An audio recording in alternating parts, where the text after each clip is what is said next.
So I know last week we talked a little bit about, the trauma that you've dealt with regarding your sister and the way that she would physically and emotionally, abuse you, as you mentioned.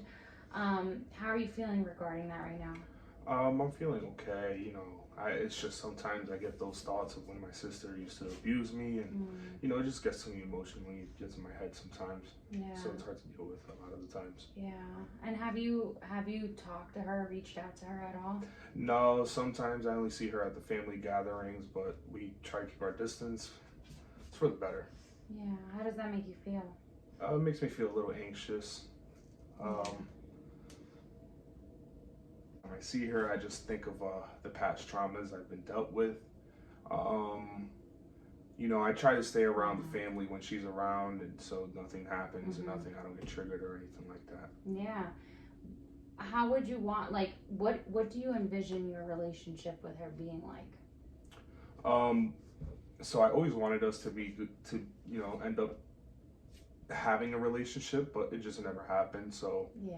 now I just see us at least being civilized with each other. Okay. No, I understand. So going forward, do you ever feel like you've had like the courage, or do you ever feel like you have tried talking to her about wanting a relationship with her? No, it just never got to that point yet. Every time we've communicated, it's always gotten to an argument or an altercation. Oh, So it's just never gotten to that. yeah. So I did want to bring up, because basically, there are exercises we can do like during our sessions. There's this really powerful exercise called the empty chair technique. You see this chair right here, and what you're gonna do is it takes some imaginary, skills. So basically what you're gonna do is you're gonna act as if she's sitting there, and you're kind of just gonna have a conversation with her and kind of just get like, some of these emotions out, talk to her, address the situation in the way that you would want to. All right, so is that something that you'd be willing to try out? Sure. Okay. Yes. All right, so you see this chair here. Basically, you're just going to envision her being there. Obviously, it's not, and as I mentioned, it is very imaginative, so you're gonna have to, use that, put that thinking cap on, or that imaginary cap on, and act as if she's there, right? So how would you address the situation? Hi, how you doing? Long time no talk. I know we don't always get off on the right foot, but I'm hoping to start a new relationship with you. Mm-hmm. Okay, go on. I hope all is well, and we can always communicate in the future. Whenever you need something, reach out. Whenever I need something, I can reach out. Vice versa. We're always here for each other. I just want to build that new relationship going forward. You're starting off great, and I think that that's a great way if you were to even say this in person. But let's try talking about the actual emotion. So, like, talk about the abuse and how she treated you. Let's try that.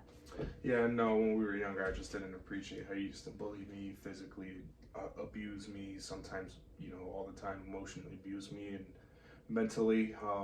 It always stuck with me as I grew. I just never came back from that, so now I'm just trying to get the help, and hopefully you can help me get that help. That was beautiful. How do you think she's reacting to you right now? She's probably just shrugging me off. She hears me, but she's shrugging me off. And why do you think she's doing that? Hard shell. So now, understanding that she might have a hard shell and that she is maybe shrugging you off, how would you address that? We can send texts. We can just keep each other posted. Send each other pictures. Call each other until we get comfortable enough, or if that's not good enough, we can visit one another. Every so often. How does it make you feel that she's shrugging you off right now? Makes me feel not heard. Yeah. And then, so how do you feel talking to her as an imaginary? Like, it feels a lot better. I feel like I can do this in person with her. you definitely feel like that? Yes.